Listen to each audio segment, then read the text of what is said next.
Assalamualaikum warahmatullahi wabarakatuh.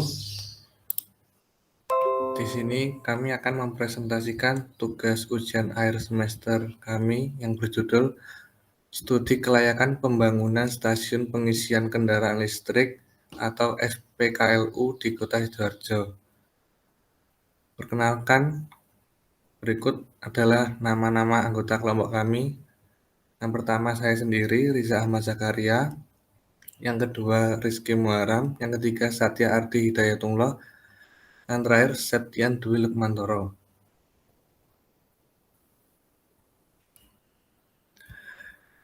Charging station merupakan kebutuhan vital bagi pengguna mobil listrik. Seiring dengan laju pertumbuhan mobil listrik, keberadaan charging station pun meningkat dengan berbagai tipe. Sejak tahun 2018, tahun sebelum Perpres dikeluarkan oleh pemerintah, BPPT telah menginisiasi penelitian tentang pengembangan teknologi charging station. Banyaknya jumlah kendaraan tersebut menyebabkan konsumsi energi pada sektor transportasi mencapai 45%. Sektor transportasi juga menyumbang sekitar 30% emisi CO2 di Indonesia, di mana transportasi darat berkontribusi sebesar 88% dari total emisi tersebut. Pemerintah mengeluarkan kebijakan terkait kendaraan listrik melalui Peraturan Presiden Nomor 55 Tahun 2019 dengan percepatan program kendaraan motor listrik berbasis baterai untuk transportasi jalan. SPKLU menjadi komponen yang sangat penting dalam mendukung pengembangan KPL di Indonesia. Namun, pada dasarnya sumber listrik di SKPLU tersebut terintegrasi dengan jaringan PLN dan sebagian besar dihasilkan dari pembangkit listrik berbahan bakar fosil.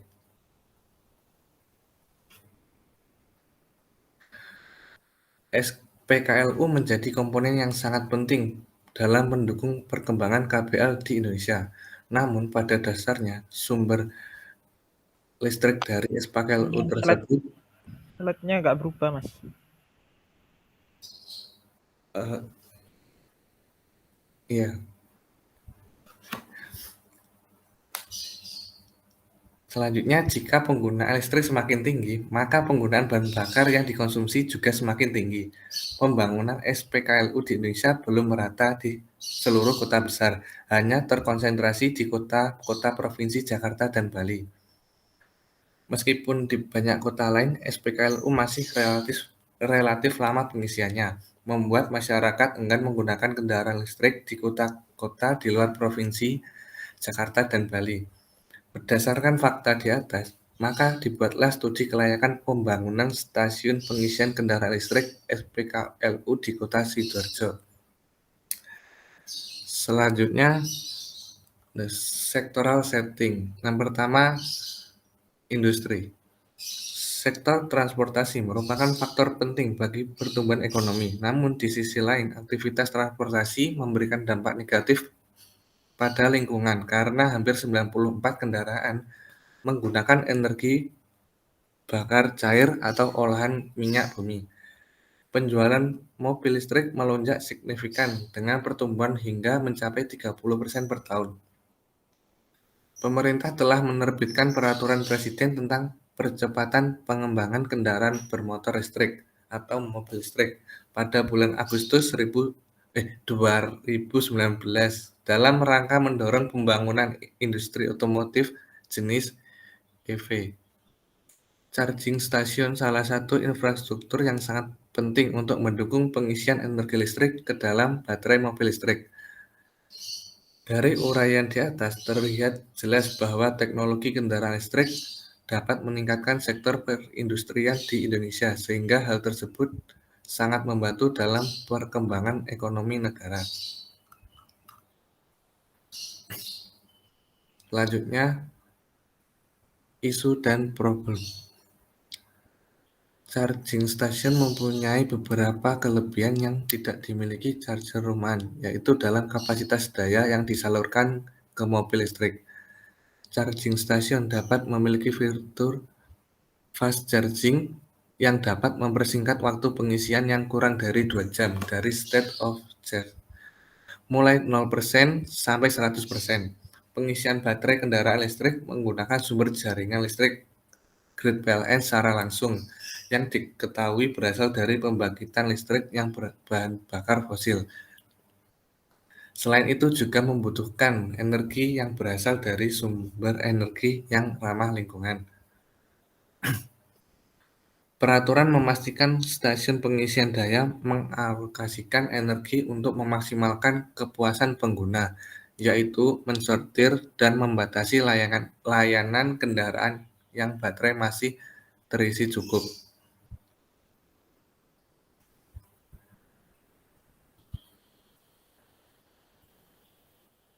Selanjutnya, pasar, penetapan harga, dan distribusi.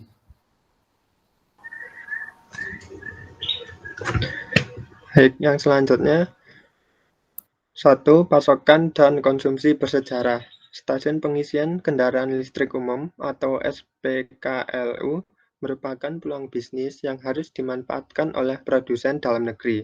Pemerintah telah mengeluarkan regulasi terkait infrastruktur pengisian listrik untuk kendaraan bermotor listrik berbasis baterai atau KBLBB yang memberikan kemudahan pada investasi SPKLU. Direktur Pembinaan Pengusahaan Ketenagalistrikan menyampaikan bahwa pemerintah memberikan dukungan bagi para pelaku usaha, di antaranya PT Bambang Jaja untuk memproduksi infrastruktur pengisian kendaraan listrik umum melalui Peraturan Menteri Energi dan Sumber Daya Mineral Nomor 13 Tahun 2020 tentang penyediaan infrastruktur pengisian listrik untuk kendaraan bermotor listrik berbasis baterai. Pemerintah mengatur standar dan safety, skema bisnis atau mekanisme bisnis, dan tarif SPKLU. Next.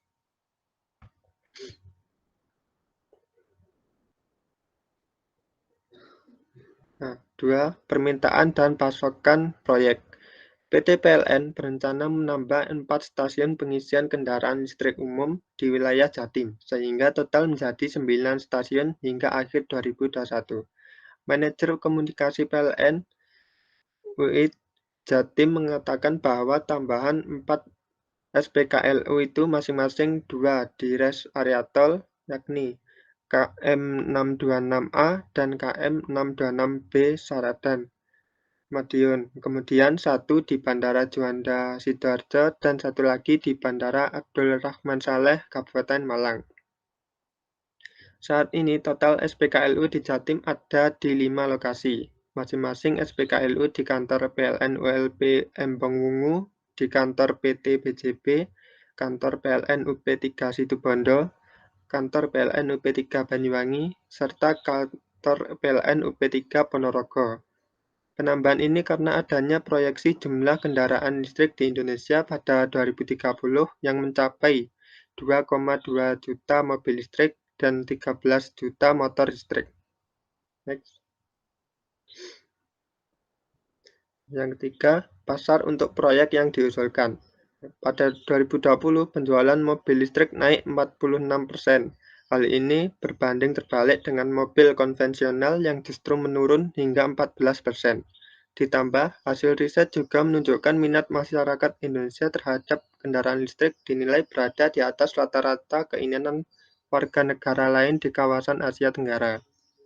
Berdasarkan roadmap yang disusun Kementerian SDM, potensi jumlah kendaraan listrik di Indonesia pada 2030 mencapai 2,2 juta mobil listrik dan 13 juta motor dengan 31.859 unit SPKLU. Jumlah kendaraan listrik ini diharapkan bisa menekan impor BBM sekitar 6 juta kiloliter pada 2030.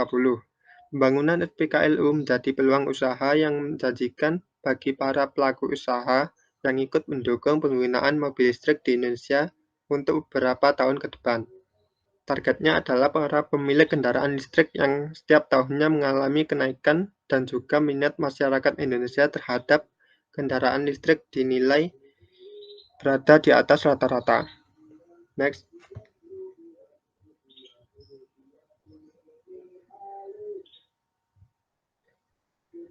Nah, yang selanjutnya adalah transmisi, distribusi, dan pemasaran. Berdasarkan gambar tersebut, kondisi sistem tenaga listrikan di Indonesia sudah siap untuk mendukung program percepatan kendaraan bermotor listrik dengan sebaran jaringan transmisi secara merata di seluruh Indonesia. Semua ini dapat dinikmati oleh pemilik instalasi listrik privat untuk angkutan umum, badan usaha SPKLU, dan badan usaha stasiun penukaran baterai kendaraan listrik umum. Hingga kini, perseroan telah mengelola 46 SPKLU di 33 lokasi. Hadirnya SPKLU menjadi bagian terpenting karena dengan banyaknya SPKLU yang tersedia maka memberikan kemudahan bagi para pemilik kendaraan listrik untuk beroperasi. Next. Selanjutnya adalah harga. PLN menjual listrik dengan tarif murah dengan faktor I sama dengan 1,01 atau sekitar Rp714 per kWh kepada badan usaha IUPTL. Sementara badan usaha bisa menjual listrik ke konsumen dengan harga maksimal besar Rp2.466 per kWh. Tak hanya itu, PLN memberikan sejumlah insentif menarik bagi investor yang ingin bekerja sama, yaitu penetapan tarif murah yang lebih rendah dari harga jual ke pelanggan. Kemudian, pembebasan rekening minimum selama 2 tahun pertama. Keringanan biaya penyambungan tambah daya atau diskon 50% atau pasang baru dengan cicilan selama 12 bulan hingga penetapan jaminan langganan tenaga listrik.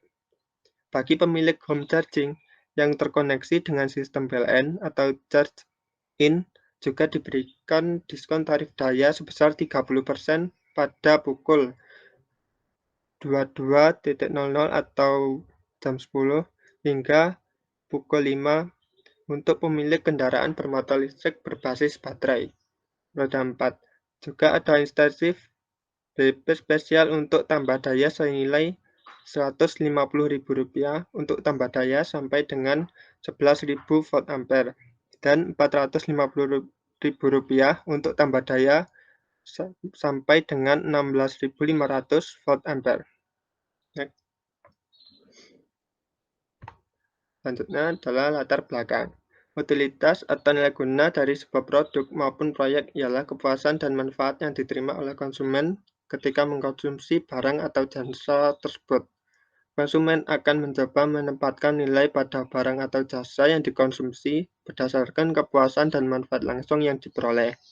Perbandingan antara utilitas satu dengan lainnya akan dilakukan oleh konsumen dengan membandingkan harga barang atau jasa serta manfaat atau kegunaan lebih yang diperoleh dari barang atau jasa. Maka apabila semakin tinggi nilai utilitas, maka semakin tinggi juga minat masyarakat akan barang atau jasa yang dipasarkan. Nilai suatu barang dan jasa timbul dari beberapa faktor seperti bentuk, waktu, tempat, dan kepemilikan. Next. Kemudian ada utilitas kepemilikan.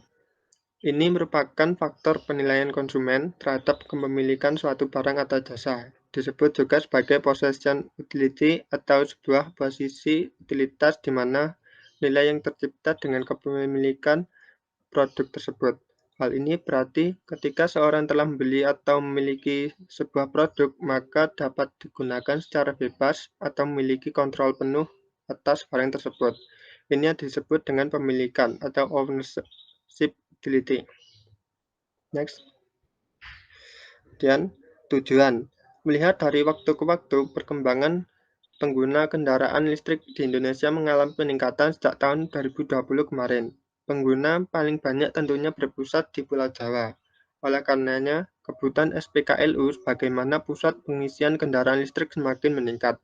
Area Jawa Timur sendiri sudah memiliki beberapa titik lokasi SPKLU yang tersebar di pusat perbelanjaan, hotel, dan kantor PLN. Maka dari itu, tujuan pembangunan SPKLU adalah sebagai berikut. Yang pertama, mendukung pemerintah dalam percepatan program kendaraan bermotor listrik berbasis baterai untuk transportasi jalan menuju era kendaraan listrik di Indonesia. Kedua, mendukung pemerintah dalam penyediaan infrastruktur charging station di Indonesia. Dan yang ketiga, memudahkan dan menyediakan fasilitas para pengguna kendaraan listrik di Indonesia dalam melakukan pengisian energi kendaraan listrik. Next. Yang selanjutnya akan dibacakan oleh rekan saya.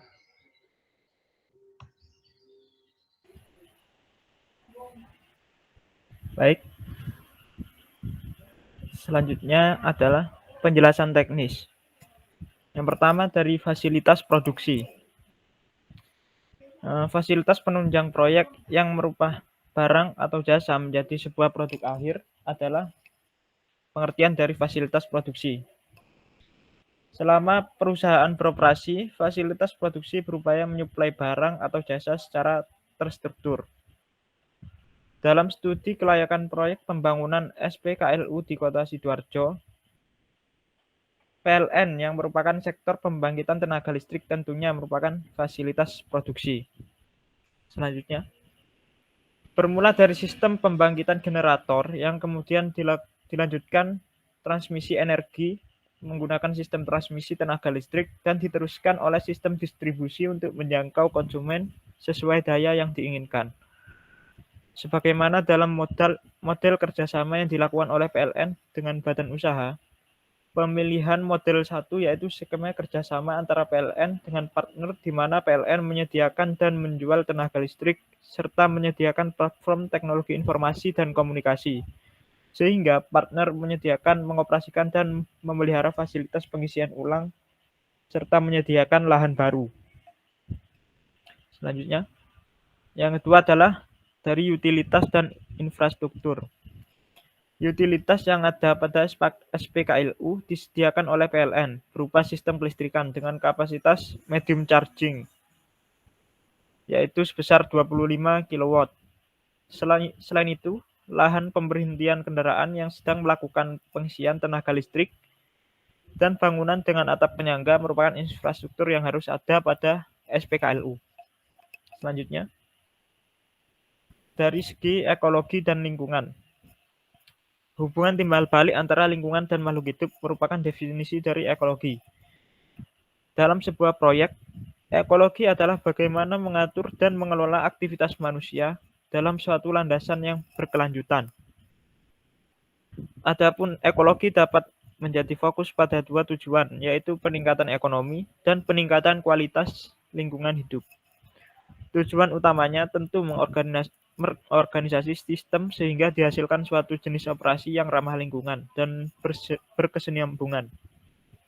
Dalam riset yang dilakukan oleh Radboud Nijmegen University of Belanda, dilakukan kalkulasi menyeluruh tentang penggunaan kendaraan listrik sehingga didapatkan hasil bahwa electric vehicle menyumbang polusi yang jauh lebih rendah dibanding kendaraan berbahan bakar fosil. Selain itu, mereka juga meneliti dari dampak yang ditimbulkan oleh rantai produksi hingga pengolahan limbah. Selanjutnya, setiap warga negara memiliki hak asasi dalam mendapatkan lingkungan yang baik dan sehat. Oleh karenanya, penggunaan kendaraan listrik sebagai pengganti kendaraan konvensional demi mencapai nol emisi yang direncanakan oleh pemerintah. Kendaraan listrik memiliki emisi yang rendah berkisar 0 sampai 5 gram per kilometer, sedangkan kendaraan konvensional menghasilkan emisi sekitar 125 gram per kilometer, menurut data dari Kementerian ESDM. Selain itu, kendaraan listrik berkontribusi pada pengurangan emisi gas rumah kaca. Selain minim polusi udara, kendaraan listrik juga minim terhadap polusi suara. Tingkat kebisingan hanya berkisar 21 desibel, di mana berbanding jauh terhadap rata-rata kebisingan di Jakarta yang angkanya mencapai 76 desibel. Namun, syarat itu semua juga harus didukung dari sumber energi yang berasal dari energi terbarukan, serta limbah yang dapat didaur ulang dengan metode biometal. Selanjutnya, yang keenam adalah rencana biaya modal dan pembiayaan. Dari rencana kami untuk pembangunan SPKLU ini sebagai berikut. Modal awal terdiri dari biaya sewa tanah, biaya pembangunan instalasi, biaya pembangunan atap penyangga, biaya pengadaan unit SPKLU, biaya sistem kelistrikan, dan cadangan modal. Biaya tanah sebesar 175 juta, biaya sewa tanah. Terus biaya pembangunan instalasi sebesar 150 juta, dan biaya pembangunan atap penyangga sebesar 50 juta, biaya pengadaan unit sebesar 400 juta, biaya sistem kelistrikan sebesar 771.120.000, dan tentunya cadangan modal sebesar 453.880.000 dengan total biaya sebesar 2 miliar. Rincian biaya sebagai berikut. Biaya sewa tanah ini pada Kota Sidoarjo direncanakan akan menelan biaya 35 juta per tahun dikalikan dengan 5 tahun sebesar 175 juta. Yang kedua, biaya pembangunan instalasi dengan rinciannya biaya pembangunannya 50 juta per bulan dikalikan diperkirakan selesai selama 3 bulan, yaitu menelan biaya sekitar 150 juta. Yang ketiga, biaya pembangunan atap penyangga, yaitu diperkirakan sebesar 50 juta. Yang keempat, biaya pengadaan unit SPKLU, yaitu 1 unit seharga 200 juta dikalikan 2 unit didapatkan sebesar 400 juta.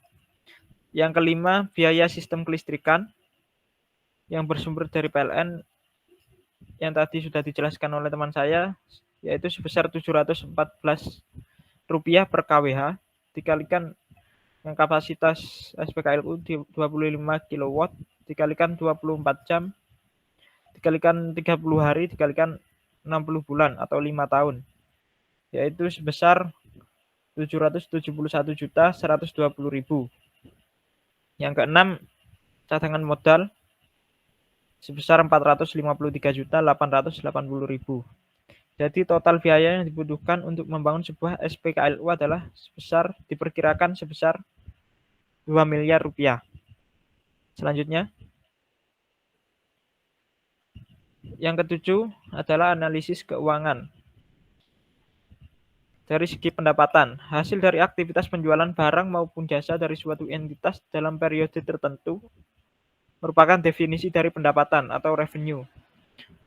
Penjualan barang, penjualan jasa maupun penggunaan aset entitas oleh pihak lain dapat menghasilkan revenue. Revenue atau pendapatan dari proyek pembangunan SPKLU di Kota Sidoarjo dalam periode 5 tahun diperlihatkan dalam tabel berikut. Pada tahun 2022, pendapatan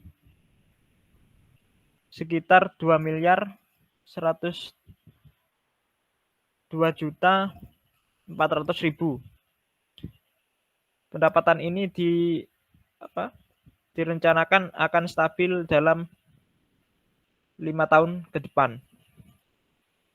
Selanjutnya,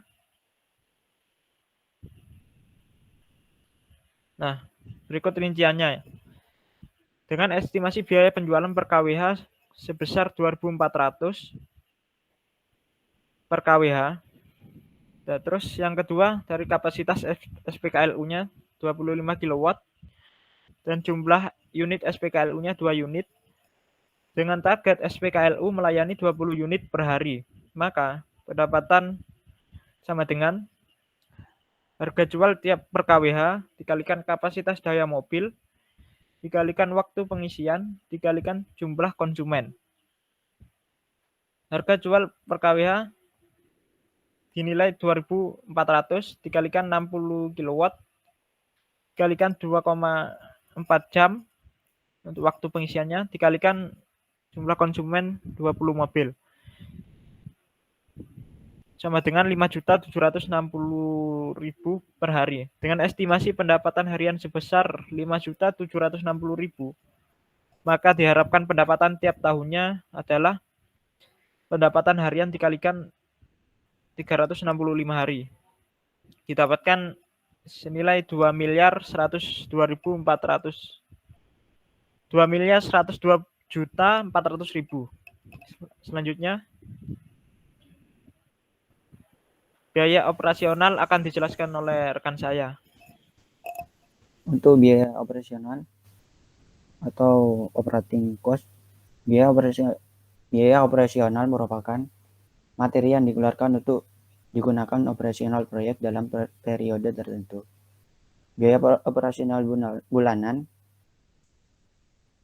sama dengan gaji pegawai 4 orang sebesar 12 juta ditambah biaya listrik sebesar 1.200.000 dan ditambah biaya maintenance bulanan sebesar 10 juta. Maka total biaya operasional bulanan adalah sebesar 23.200.000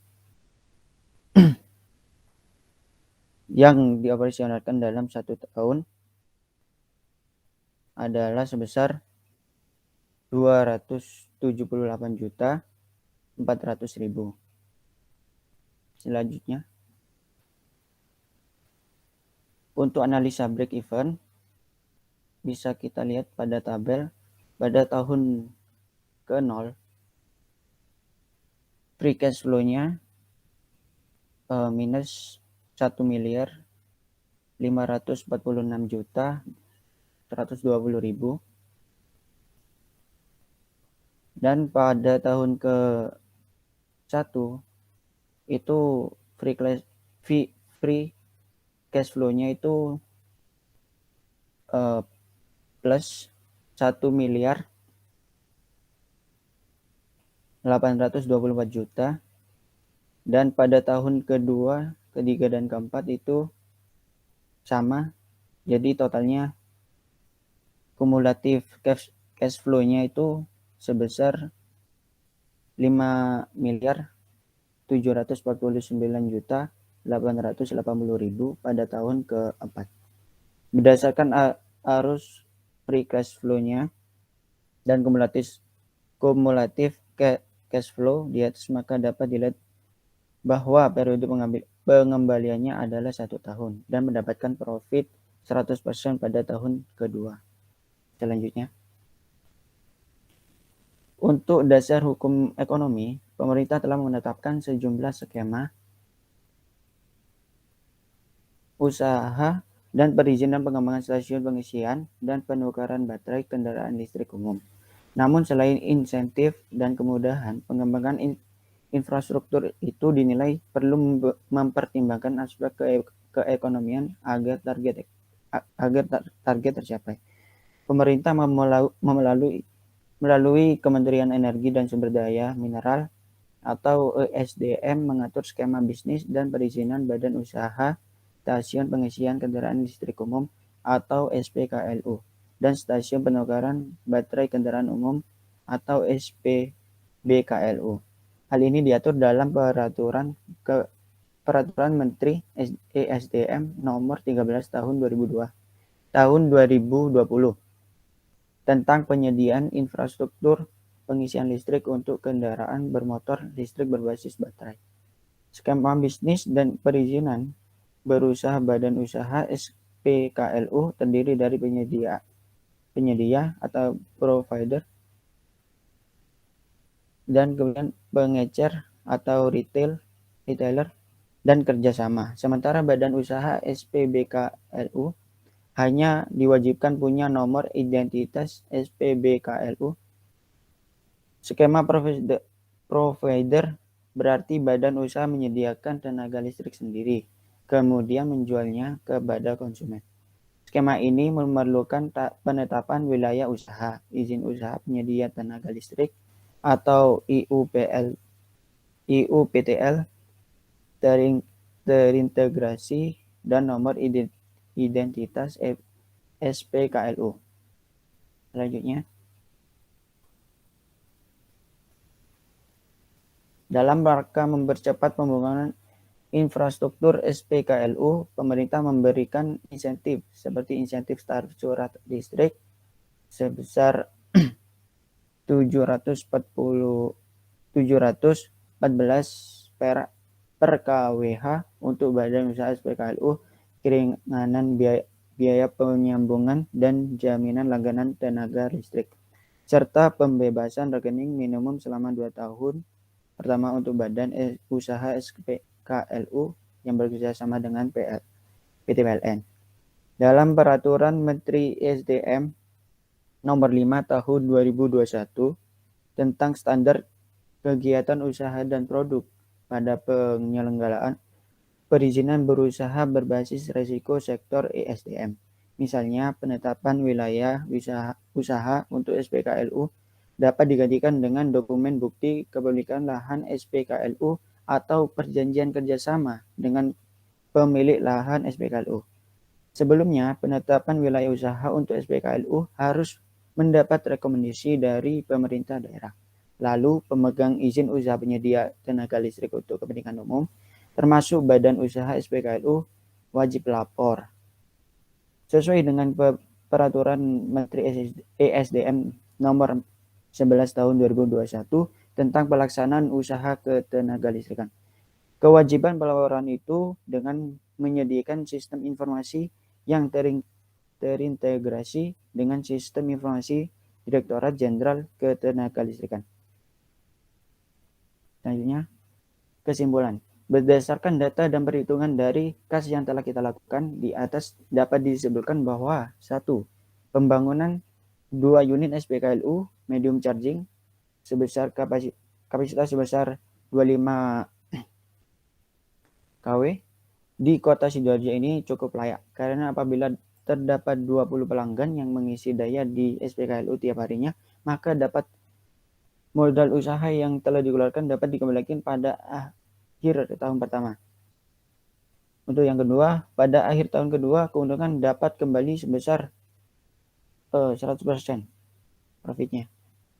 Dan untuk yang ketiga, pembangun SPKLU ini dapat membantu pemerintah dalam usaha mewujudkan rencana pengurangan penggunaan BBM. Sekian presentasi dari kelompok kami. Kurang lebihnya mohon maaf. Wassalamualaikum warahmatullahi wabarakatuh.